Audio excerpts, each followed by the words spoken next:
Hello everyone, how are you? Myself Chitranjan Kumar. I hope you all are fine at home. आज हम लोग एक new chapter शुरू करने वाले हैं. This is arithmetic progression. Okay, ये बहुत ही इंपॉर्टेंट आपके बोर्ड एग्जामिनेशन को लेकर के ये बहुत ही इंपॉर्टेंट चैप्टर है. इससे बहुत सारे क्वेश्चंस आते हैं, तो इसे आज हम लोग डिस्कस करेंगे. ओके स्टूडेंट,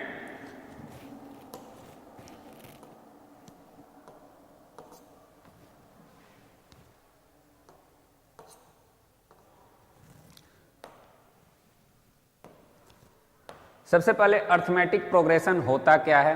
तो अर्थमेटिक प्रोग्रेशन इट मीन्स या तो वो कोई भी पैटर्न होता है, पैटर्न को वो फॉलो किया जाता है, या तो वो डिक्रीजिंग पैटर्न होगा या इंक्रीजिंग पैटर्न होगा. और उसमें क्या होता है, उसमें ऐड किया जाता है, या सब्ट्रैक्ट किया जाता है. This is the pattern. तो यहाँ पे मैं आपको एक एग्जाम्पल दिखा रहा हूँ. जैसे यहाँ पे एक सीड्स है, वो सीड्स क्या होता है, पहले एक सीड्स होता है, उसके बाद थोड़ा सा उसमें क्या होता है, उसमें दो चार पत्तियां आती है, उसके बाद वो धीरे धीरे मतलब वो इंक्रीजिंग ऑर्डर में इस तरीके से ये होता है.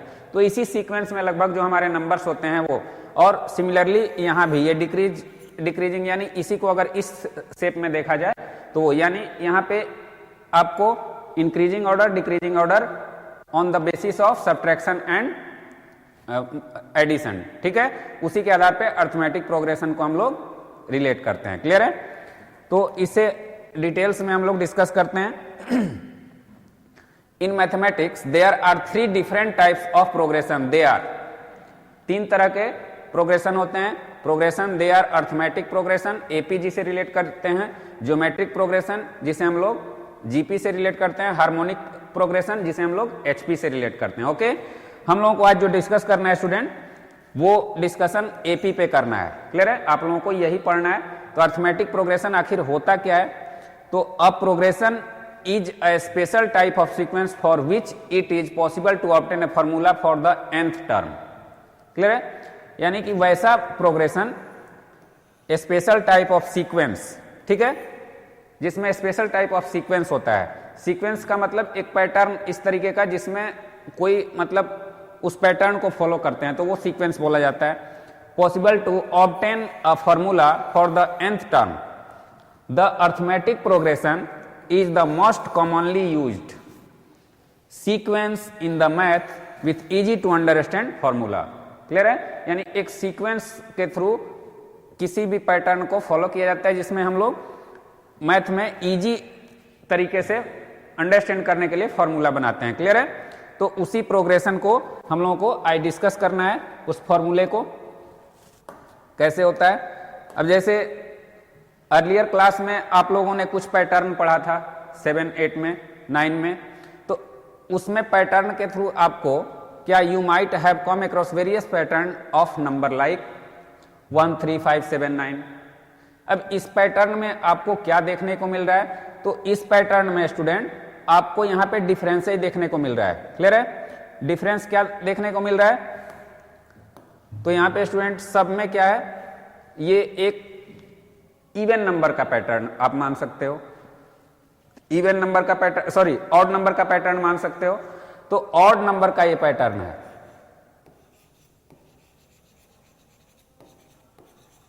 ऑड नंबर का पैटर्न है. क्लियर है? तो ऑड नंबर का पैटर्न है, वो एक सीक्वेंस में है. क्लियर है? सीक्वेंस में है कि सब में कितना का डिफरेंस है, तो 2 का डिफरेंस है, यानी सब में +2 हो रहा है. क्लियर है? सब में +2 हो रहा है. ये इसका एक सीक्वेंस है. क्लियर है? उसी तरीके से 0, -2, -4, -6, -8 ये क्या है? तो ये स्टूडेंट एक ऐसा होल नंबर के नीचे, इट मीन्स ये 0 से शुरू होकर के और निगेटिव ऑड नंबर है. ये निगेटिव ऑड नंबर, जैसे इसमें क्या होता है, इसमें पैटर्न में क्या है, -2 को फॉलो किया गया है. -2 यानी सभी जो नेक्स्ट टर्म है उसमें क्या है, 2 सब्ट्रैक्ट किया गया है. थर्ड में आपको 1, 4, 9, 16, 25. तो इसमें क्या हो रहा है स्टूडेंट, तो इसमें एक अलग तरीके का पैटर्न है, यानी सभी का स्क्वायर लिखा गया है. क्लियर है? सभी का स्क्वायर लिखा गया है. तो ये पैटर्न बोले जाते हैं। क्लियर है? यानी इसमें हर एक जितने भी पैटर्न होते हैं वो अलग अलग तरीके के होते हैं सब एक, लेकिन हम लोग को जो पढ़ना है this pattern are generally known as sequence. इस पैटर्न को हम लोग क्या कहते हैं? सीक्वेंस कहते हैं। क्लियर है? In this chapter we intend to study a particular type of sequence which are known as arithmetic progression. Clear है? तो इसी तरीके के हम लोगों को पैटर्न पढ़ने हैं, सीक्वेंस पढ़ने हैं, बट वो क्या है? एक खास तरीके के जो पूरे एक ही मतलब खास तरह का है, मतलब वो जितना भी होगा उस पे एक फॉर्मूला बेस्ड होगा। ठीक है? और उस फॉर्मूले के थ्रू आपको सारे सीक्वेंस रहेंगे। क्लियर है? तो वही अर्थमेटिक प्रोग्रेशन बोला जाता है स्टूडेंट। ओके, अब इसमें क्या क्या होता है सीक्वेंस में? आपको a sequence is an arrangement of number in a definite order according to some rule. यानी सीक्वेंस में अलग अलग रूल होते हैं, कुछ रूल्स होते हैं, तो उसी को फॉलो किया जाता है। क्लियर है? लेकिन वो रूल एक फॉर्मूला अलग अलग बनता है, तो इसका अलग फॉर्मूला होगा, इसका अलग फॉर्मूला होगा, इसका अलग फॉर्मूला होगा। यानी कि यहाँ पे ये क्या है स्टूडेंट? तो ये नेचुरल नंबर का क्यूब हो रहा है, ये नेचुरल नंबर का क्यूब हो रहा है। क्लियर है? ये नेचुरल नंबर का एक क्यूब हो रहा है। ये आपको क्या है? तो ये रेसिप्रोकल है। रेसिप्रोकल किस चीज का है? तो ये नेचुरल नंबर का रेसिप्रोकल है। क्लियर है? क्यों? क्योंकि 1/1 2/1 है, तो क्या हो जाएगा? ये स्टूडेंट हो जाएगा 1/2 1/3। ये नेचुरल नंबर का सीक्वेंस हो रहा है। और ये आपका क्या है? इवन नंबर का सीक्वेंस है। क्लियर है? तो ये इवन नंबर का है 2 4 6 8 10 12 सो ऑन। क्लियर है? तो सब में आप देख रहे हैं कि अलग अलग सीक्वेंस है, अलग अलग पैटर्न है। क्लियर है? तो अलग अलग पैटर्न यहां फॉलो किया गया है। अब जैसे ये है तो इसका पैटर्न क्या है? तो ये रेसिप्रोकल का पैटर्न है। ये है तो ये क्यूब का पैटर्न है। ये है तो ये क्या है? ये इवन नंबर का पैटर्न है। तीनों डिफरेंट डिफरेंट, तो this is called sequence. Okay, तो इस सीक्वेंस को हमें अर्थमेटिक प्रोग्रेशन में यूज करना है, उसे हम लोग डिस्कस जरूर करेंगे। टर्म्स है the various numbers occurring in a sequence are called its term. अब बहुत सारे नंबर जो पाए जाते हैं सीक्वेंस में, जैसे कि आपने ये सारे नंबर्स हैं, तो ये इंडिविजुअली क्या कहलाते हैं? ये इंडिविजुअली आपको टर्म्स कहलाते हैं। क्लियर है? जैसे ये फर्स्ट टर्म हुआ, ये सेकंड, ये थर्ड, ये फोर्थ, ये फिफ्थ हुआ। क्लियर है? तो ये आपका जो टर्म्स है इसे टर्म्स बोलते हैं।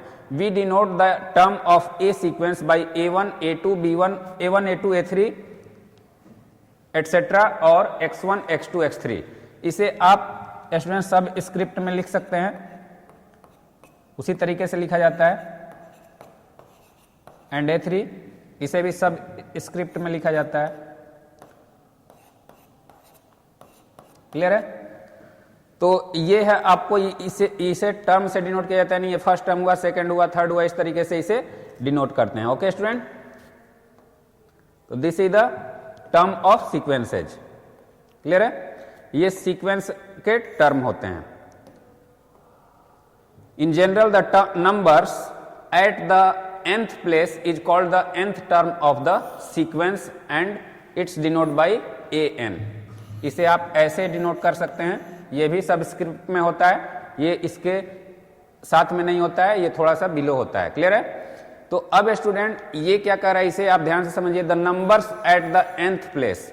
अब सपोज करो कि आपको इस तरीके से है, ये एक सीक्वेंस दिया हुआ है और आपको यहाँ पे कोई प्लेस आपको, तो उसे n से, यानी ये n तक ये चलता रहेगा। जितना नंबर तक आप चाहे उतना नंबर तक आप इसे ये कर सकते हो। तो अब इसी को nth प्लेस बोला जाता है। This is the nth place. यानी ये हमें पता नहीं, अब जो आप नंबर बोलोगे, जैसे 10th प्लेस बोलोगे तो 10th हो जाएगा, 11th बोलोगे तो 11th हो जाएगा। तो इसीलिए उसे nth प्लेस बोला जाता है कि according to need, according to your need you can change the n। Okay, n को आप चेंज कर सकते हैं अपनी जरूरत के हिसाब से। क्लियर है? The nth term is also called the general term of the sequence. यानी वो जनरल टर्म हो गया, वो किसी के लिए यूज हो सकता है। सामान्य टर्म हो गया, वो फर्स्ट के लिए भी यूज हो सकता है। जैसे nth टर्म है तो nth टर्म यानी फर्स्ट टर्म हो गया। 2 अगर लगाए तो सेकंड हो गया, यानी वो जनरल टर्म हो जाता है। क्लियर है स्टूडेंट? अब आपका अब हम लोग अर्थमेटिक प्रोग्रेशन पे फोकस करते हैं। अर्थमेटिक प्रोग्रेशन, अभी आपने सीक्वेंस समझ लिया, पैटर्न समझ लिया, टर्म समझ लिया कि ऐसे ऐसे होते हैं, जो अभी तक आप पढ़ते आ रहे हो। क्लियर है? लेकिन अब जो आप पढ़ोगे उसमें अर्थमेटिक प्रोग्रेशन के बारे में, यानी उस सीक्वेंस को हम कैसे फॉलो करते हैं कि वो अर्थमेटिक, यानी हमें इस जो क्लास 10 में पढ़ना है वो अर्थमेटिक प्रोग्रेशन को कैसे पढ़ना है। ठीक है? तो a number sequence A1, A2, A3, AN is called arithmetic progression or arithmetic sequence or arithmetic progression. Sorry, yeah. Is there is a constant difference between each of the successive term. Clear है? यहाँ पे ये बहुत ही important है student. यहाँ पे जैसे कह रहा है ये 2 हो गया, ये 5 हो गया, ये 8 है, ये 11 है और ये so on. क्लियर है? अब इसमें कह रहा है कि 2 सक्सेसिव टर्म, यानी इसके और इसके बीच में कोई कांस्टेंट डिफरेंस होना चाहिए। इट मींस ये सभी क्या होने चाहिए, ये जो डिफरेंस है वो कांस्टेंट होना चाहिए। तो यहाँ पे स्टूडेंट दिख रहा है कि इसमें डिफरेंस क्या है, ये 3 का डिफरेंस है, यहाँ भी 3 का डिफरेंस है, यहाँ, यानी ये सब में जो डिफरेंस है वो कांस्टेंट है। तो ये इसमें जरूरी है, यानी वो अर्थमेटिक प्रोग्रेशन के लिए वो कांस्टेंट होना चाहिए, जिसे हम लोग डिफरेंस को डी से डिनोट करते हैं, और वो इस फॉर्म में होना चाहिए। पहला टर्म ए, दूसरा ए प्लस डी, जो कांस्टेंट डिफरेंस है उसे आप, तो ये एक कॉमन डिफरेंस बोला जाता है। यहाँ पे जो डी है, जैसे आप लोग देख सकते हो, ए है, ए प्लस डी है, ए प्लस 2d है, एंड ए प्लस 3d है, एंड लास्ट है a plus 4d, so on. It means इस तरीके से लिखा हुआ है। तो इसमें फर्स्ट टर्म आपका जो है डी, यानी फर्स्ट टर्म के बाद ही कोई नंबर होगा तो उसमें जो डी हम ऐड करते हैं, डिफरेंसेस जो ऐड करते हैं वो कॉमन डिफरेंस होता है। तो कॉमन डिफरेंस यानी अगर यहाँ पे 2 है पहला टर्म, तो इसमें डी आपका मैंने क्या लिखा 3, तो 2 प्लस 3 यानी 5 हो जाएगा। फिर उसके बाद क्या है, तो 2 प्लस, यानी फर्स्ट टर्म में ही ऐड किया जाएगा, 2 इंटू 3। क्लियर है? तो यहाँ पे क्या हो जाएगा student, 2 plus 6 it means 8। Similarly 2 plus 3 into 3, तो यहाँ पे क्या स्टूडेंट हो जाएगा, 2 प्लस 9 इट मीन्स 11। क्लियर है? तो इस तरीके से ये पैटर्न सीक्वेंस जो है एक कांस्टेंट डिफरेंस इसमें दिख रहा है, इसलिए ये क्या है, अर्थमेटिक प्रोग्रेशन का फॉर्मेशन है। क्लियर है? अब यहां पे where a is the first term of the series, n is the number of term in the series, and d is the common difference. Okay, यानी ए इसका फर्स्ट टर्म है और डी क्या है, कॉमन डिफरेंस है। अब वो चाहे जितनी भी नंबर आपको निकालना है, तो यही जो आपका डिफिनीशन है, जो फॉर्मूला है, उसी को फॉलो करना है। क्लियर है? तो this is very easy and interesting. Okay, अब स्टूडेंट इसमें हमें जो फॉर्मूला फॉलो करना है उस पर एक बार डिस्कस कर लेते हैं। फर्स्ट टर्म, अभी मैंने बताया कि फर्स्ट टर्म आपका क्या है, ए है। क्लियर है? फर्स्ट टर्म हो गया, फर्स्ट टर्म आपका क्या है, ए है। सेकेंड टर्म क्या है, ए प्लस डी है। थर्ड टर्म, यहां भी टर्म लिख लेते हैं, ये भी टर्म है। क्लियर है? ये फर्स्ट टर्म है, ये सेकेंड है, ये थर्ड है। उसी तरीके से फोर्थ के लिए क्या हो जाएगा, फोर्थ टर्म, तो इसे हम a प्लस 2d, अभी मैंने बताया इसका यूज, और ये a प्लस 3d। क्लियर है? अब इसका ये फॉर्मूला जो क्रिएट होता है, वो कैसे हम लोग इस फॉर्मूले को यहां पे यूज करते हैं वो समझ लो। अब स्टूडेंट ए एन का मतलब यहां पे फॉर्मूला दिया हुआ है, A1 plus A1 plus n minus 1 into D. Clear है? यही फॉर्मूला है। अब n, यानी अगर nth, ए एन का मतलब कि वो कौन सा टर्म है। a अगर यहां पे आप इसे फर्स्ट टर्म लिखते हैं तो A1 हो जाएगा। क्लियर है? सेकेंड टर्म लिखते हैं तो A2 हो जाएगा। इस तरीके से इसे, तो A1 अगर आप इसे लिखते हैं ये, तो 1 हो गया। तो यहां पे देखिए कैसे ये होता है, A1 यानी A1 हो गया आपका, इसे A0 से डिनोट करो। क्लियर है? अब यहाँ पे प्लस n आपका कितना है, 1 है, 1 माइनस 1 इंटू डी। तो स्टूडेंट यहाँ पे देख लो आप, A1 आपका d कितना है, तो d आपको पता नहीं है, तो d जो भी आएगा आपका, जो भी टर्म होगा उसे देखो कैसे। अब यहाँ d अपने आप क्या होगा आपका, रिमूव हो जाएगा। A1 प्लस ये क्या हो जाएगा, 0 इंटू डी। तो A1 की वैल्यू यानी फर्स्ट टर्म जो होगा A1 रह जाएगा। तो इस फॉर्मूले को हम सभी पे अगर हम आजमाते हैं तो ये ऑटोमेटिक है। अब सेकेंड टर्म के लिए तो यहाँ 2 लिखेंगे, तो आपका क्या हो जाएगा, A2 equal to A plus 2 minus 1 into D. Clear है? तो A2 की वैल्यू क्या हो जा रही है, A plus 1 into D. It means A2 की वैल्यू हो गई A प्लस डी, जो हमने यहाँ पे डिराइव किया है सेकेंड टर्म। ये फर्स्ट टर्म हो गया, ये सेकेंड टर्म हो गया। सिमिलरली आप A3 अगर डिराइव करोगे तो A3 के जगह पर A1 या A आप इसे लिख सकते हो A plus 3 minus 1 into D. तो student A3 equal to A plus 2D, this is the formula. Okay, तो इस तरीके से इस फॉर्मूले पे हम कोई भी नंबर, अगर हमें डिफरेंशिएशन कॉमन डिफरेंस पता है तो आप उसे यूज कर सकते हो। This is very important. Okay, तो इसे कैसे यूज किया जाएगा आप लोग अच्छे समझ गए। अब nth term, it means nth term आपको निकालना है, तो वही बात है। अब स्टूडेंट अगर यहां पे आपको दिया हुआ है, आपको वैल्यू दिया हुआ है A1 आपको पता है, क्लियर है, और D भी पता है, D सपोज करो 5 है। क्लियर है? अब आपको AN निकालना है। AN का मतलब अगर AN आपको nth टर्म निकालना है, मुझे अगर 15th टर्म निकालना है, तो यहां पे n की वैल्यू क्या हो जाएगी, 1 हो जाएगी। क्लियर है? n की वैल्यू 15 हो जाएगी, क्योंकि AN हो गया तो n की वैल्यू क्या हो गई, 15। अब इसमें हमें ये वाला फाइंड करना है, ये वैल्यू हमें फाइंड करना है। तो इसे इस फॉर्मूले पे हम फाइंड कर सकते हैं। तो सबसे पहले स्टूडेंट यहां पे क्या गिवन है, A15 हो सकता है, A के जगह पे क्या है 2 है, प्लस N के जगह पे आपको 15 है, माइनस 1 इंटू डी के प्लेस पे 5 है। तो A15 की वैल्यू क्या हो जाएगी स्टूडेंट, 2 प्लस 14 इंटू 5। क्लियर है? तो A15 क्या हो गया स्टूडेंट, 2 प्लस 70, it means A15 equal to 72। अब स्टूडेंट इस सीक्वेंस में आपको देख रहे हैं कि आप चाहे 100th नंबर आपको फाइंड करना है, 1000th नंबर फाइंड करना है, तो आप सीधा एक बार में इस फॉर्मूले का यूज करके पता कर सकते हैं। क्लियर है? तो this is the formula. Okay, अब स्टूडेंट इसमें है nth term of an AP from the end. आप इधर से तो पता कर सकते हो, आपको फर्स्ट टर्म पता है। क्लियर है? फर्स्ट टर्म पता है तो आप आसानी से उसे उस फॉर्मूले का यूज कर सकते हो।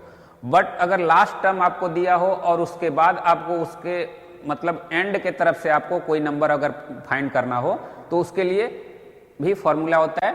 यहां पे आप ध्यान दीजिए, जैसे कोई भी AP है, let there be an AP with first term A, उसका फर्स्ट टर्म क्या है, A है।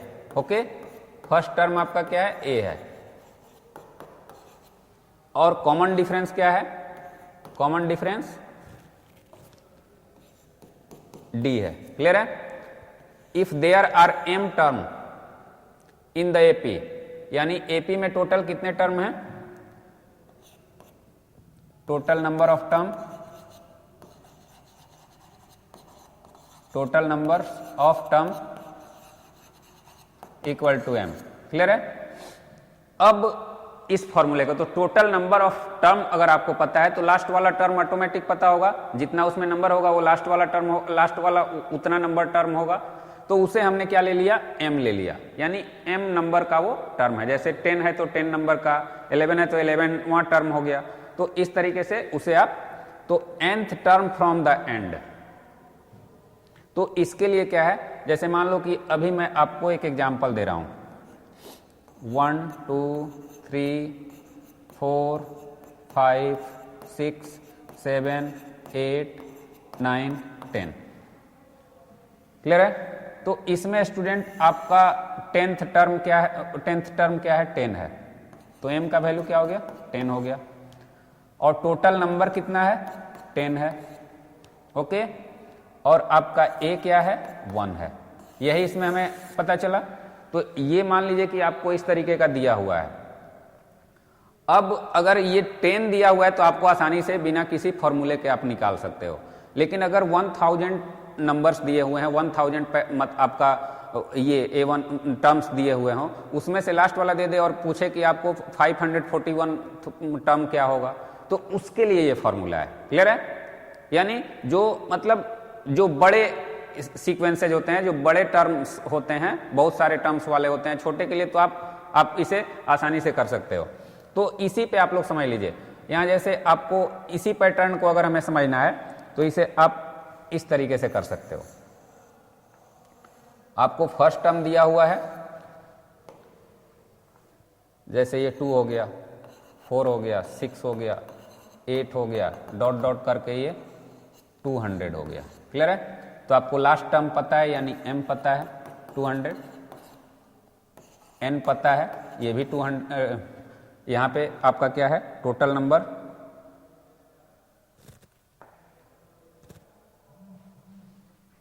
ओके, एपी में ए है, डिफरेंस है n। अब आपको nth number from the and, यानी कौन सा नंबर आपको एंड से चाहिए, क्लियर है। तो nth, तो लास्ट वाला आपको पता है, और कौन सा नंबर चाहिए तो ये आपको पता होना चाहिए। तो यहां पे n आपको नहीं लिखना है,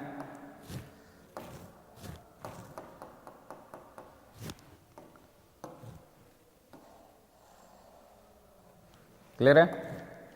अब आपको a दिया हुआ है, 2 है।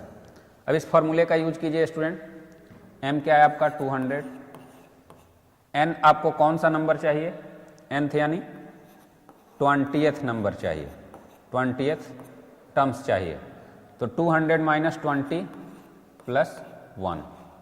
अब लास्ट टर्म जो है m टर्म, तो m टर्म का मतलब लास्ट टर्म यहाँ 200 नहीं होगा, यही मैं आपको समझाना कि यहाँ 200 नहीं करना है, आपको टोटल टर्म पता होना चाहिए। तो टोटल टर्म कितना है, यहाँ पे जो 200 है ये आपको गिवन रहेगा, ये 100th है, m क्या है 100th है, जो 200 है वो 100th टर्म है, क्लियर है। तो यहां आप क्या करोगे, 100 लिखोगे, तो फ्रॉम द एंड से आपका टोटल कितना होगा, 81 आंसर होगा। यानी जो आपका 20वां जो पीछे से आप कैलकुलेट करोगे, इट मीन्स 200 से आप जब 20th नंबर पे आओगे तो वो कौन सा नंबर होगा, तो 81th नंबर होगा, उसका वैल्यू क्या होगा, तो वो 81 टर्म द बिगनिंग, क्लियर है। यानी शुरू से वो उसका नंबर क्या होगा, 81th होगा, लास्ट से कौन सा होगा 20th होगा, और शुरू से कौन सा होगा 81th होगा।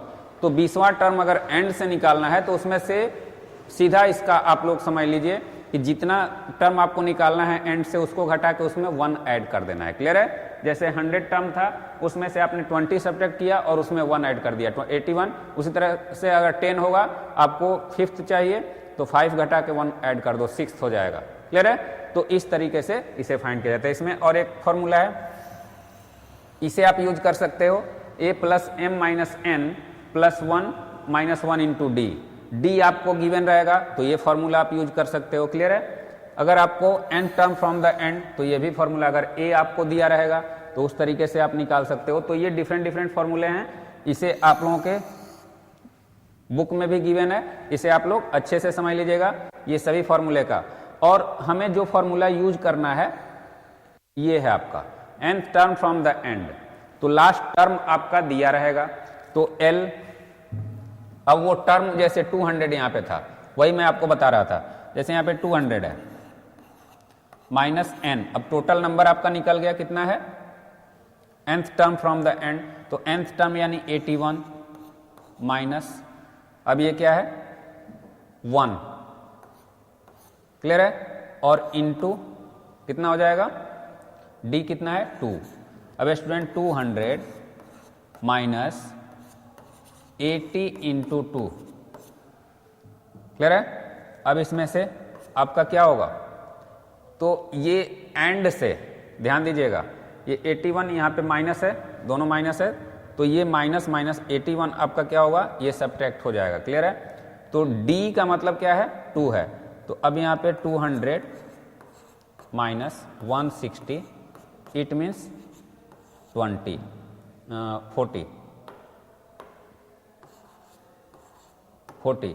अब ये लास्ट से आप 200 अगर सब्ट्रैक्ट कर लो, l का मतलब क्या हुआ, लास्ट टर्म हुआ। लास्ट टर्म अगर आपका and term from the and, यानी वो कौन सा टर्म है, तो यहाँ पे ये जो फॉर्मूला आपका बना है, ये n यानी कौन सा नंबर है, तो यहाँ पे 81 नंबर था, और ये तो अब ये 40 जो आया है आपका, उसका किधर से वैल्यू आया है, अगर इधर 200 दिया हुआ है, क्लियर है, तो लास्ट टर्म आपका 200 है, तो l यहाँ पे क्या है, an है आपका, ठीक है। तो इस फॉर्मूले को आप लोग यूज कर सकते हो, क्लियर है, इस तरीके से इसे आप यूज कर सकते हो। Now the next one, middle terms of a finite AP, clear है। अब middle term of a finite AP, middle term कैसे फाइंड करते हैं student, middle term, let there be a finite AP with first term A, common difference D and number of term N.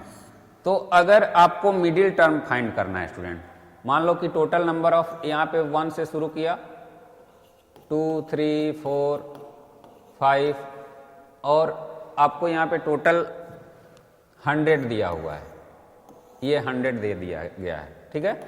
अब middle term आपको find करना है, तो ये आपको पता है कि टोटल नंबर कितना है, तो टोटल n प्लस 1/2, तो n अगर ऑड है, यानी इसका नंबर अगर ऑड है, तो ऑड है तो आपको क्या ये फॉर्मूला लगेगा, अगर इवन है तो दूसरा फॉर्मूला। सपोज करें कि यहाँ पे 101 हमने ले लिया, क्लियर है, 101 ले लिया, तो ये ऑड के लिए पहले समझ लो, ऑड के लिए n प्लस 1/2, तो 101 प्लस 1/2th नंबर, तो कितना हो जाएगा 102/2, इट मीन्स 51th नंबर जो होगा वो मिडिल टर्म होगा, क्लियर है, 51th नंबर जो होगा वो मिडिल टर्म होगा, 50 इधर 50 उधर, क्लियर है, यानी ऑड में आपको आसानी से 51th जो होगा वो मिडिल होगा, 50 इधर 50 उधर, यानी 100 और 1, 101 हो गया। अब इसी को फॉर्मूले को आपको, ये तो आपको टर्म है सो, यानी वो मिडिल टर्म कौन सा होगा ये निकालना है, लेकिन अब उस मिडिल टर्म का वैल्यू कैसे निकलेगा, उसके लिए ये फॉर्मूला है, कौन सा फॉर्मूला, तो a plus n plus 1/2 minus 1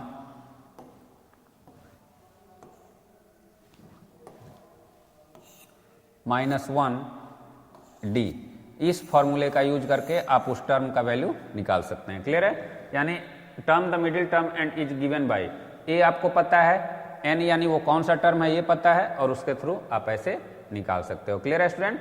तो ये आपका वो तरीका है, क्लियर है, ये 2 फॉर्मूला हुआ, इसी से ये बना है।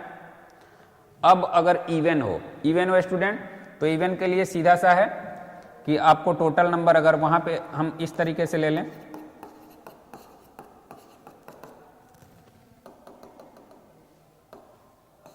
अगर इसे हम ले लेते हैं 50 तक, तो हमारा टोटल नंबर कितना है 50 है, टर्म कितना है 50 है, तो इसका मिडिल टर्म क्या हो जाएगा स्टूडेंट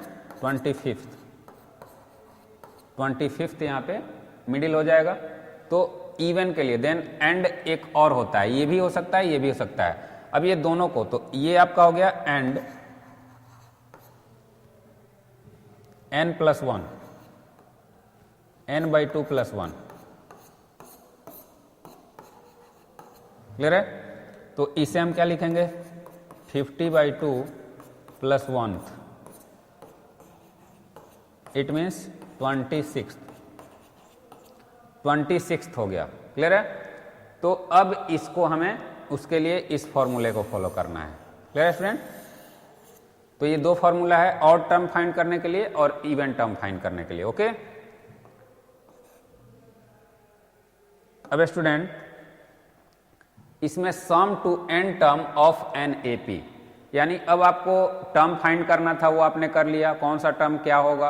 अब एट लास्ट आपको सबसे इंपॉर्टेंट है कि अगर मान लो कि आपको 100 टर्म्स दिए हुए हैं, 1 से 100 तक दिया हुआ है, और उसे आपको बोला जाए कि 1 से 100 तक जो टर्म दिए हुए हैं वो सभी का सम क्या होगा, तो आप उसे तो ऐड करोगे नहीं, उसमें टाइम वेस्ट होगा और बहुत टाइम लग जाएगा। तो उसके लिए फॉर्मूला होता है कि कोई भी अगर प्रोग्रेशन दिया हुआ है, अर्थमेटिक प्रोग्रेशन जो एक सीक्वेंस में हो, यानी अर्थमेटिक प्रोग्रेशन को फॉलो करता है, यानी उसके बीच का जो डिफरेंस है जो वो कांस्टेंट हो, तो आप इस फॉर्मूले को यूज कर सकते हो। क्लियर है? इसमें दिया हुआ है स्टूडेंट फॉर्मूला जो हमारा है, अभी आपने तो इसे सम ऑफ एन से डिनोट करते हैं। क्लियर है? सम ऑफ एन, तो एन यहाँ पे आपका क्या हो गया, नंबर जितना आप टर्म को मल्टीप्लाई ऐड करोगे उसे सम ऑफ एन, तो एन यानी जितना टर्म है, और उसके बाद a1 यानी फर्स्ट टर्म, और an यानी आपका लास्ट टर्म हो गया, उसे लास्ट टर्म ही कर सकते हो, an वैल्यू फाइंड कर लो, और उसके बाद बाई 2, इस तरीके से आप फाइंड कर सकते हो। तो इसी फॉर्मूले को क्या किया गया है, अब देखो यहाँ पे टोटल a1 प्लस यानी फर्स्ट टर्म और लास्ट टर्म को ऐड करके, यानी इससे मल्टीप्लाई कर दो, टोटल सम निकल जाएगा। तो अगर ये आपको पता है, फर्स्ट और लास्ट पता है और टोटल टर्म पता है, तो आप इसे निकाल सकते हो। क्लियर है? इस तरीके से आप निकाल सकते हो। बट नहीं पता है तो आप इसे, अगर ये पता है तो आप ऐसे कर सकते हो, इसको ये फॉर्मूला भी आप लिख सकते हो इस तरीके से, ये फॉर्मूला भी आप डिराइव कर सकते हो, n/2 into a1 plus L. an को आप an अगर फर्स्ट को मानते हो तो वो हो गया, अगर लास्ट को भी an लिया जा सकता है, लास्ट टर्म n के जगह अगर 20th नंबर है तो an क्या हो गया, लास्ट नंबर हो गया। तो इसके लिए यानी लास्ट और फर्स्ट को के टर्म को जोड़ दो और उससे टोटल नंबर से मल्टीप्लाई करके 2 से डिवाइड कर दो, यानी कितना टर्म है उससे मल्टीप्लाई करके 2 से डिवाइड कर दो, तो ये आपको पता चल जाएगा।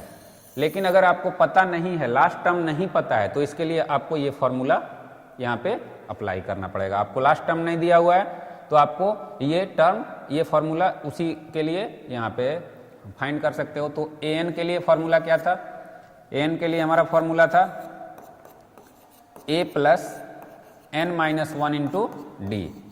तो इसी फॉर्मूले को यहाँ पे रिप्लेस कर देना है l के जगह पे, तो क्या हो जाएगा, sum of n equal to n/2 into a plus n-1 into D. Okay, तो ये फॉर्मूला हमारा क्रिएट हो गया, n/2 2a plus n-1 into D. इस फॉर्मूले को फॉलो करना है, तो ये फॉर्मूला आपका डिराइव हो गया। यानी इस तरीके से निकल सकता है, अगर लास्ट और फर्स्ट पता है तो आप इस फॉर्मूले का यूज करोगे, अगर नहीं, अगर लास्ट टर्म नहीं पता है तो ये फॉर्मूला यूज करोगे। ओके स्टूडेंट, तो ये हमारा आज का इसका जो कुछ फॉर्मूला और कॉन्सेप्ट था, उस पर हमने आज आपको कुछ इंपॉर्टेंट टर्म्स समझाया, और अब नेक्स्ट जो हमारा लेक्चर होगा उसमें कुछ इंपॉर्टेंट क्वेश्चंस होंगे, बेसिक्स से शुरू करूंगा और इंपॉर्टेंट क्वेश्चन आपको बताऊंगा। So for today that's all students, have a nice day, thank you.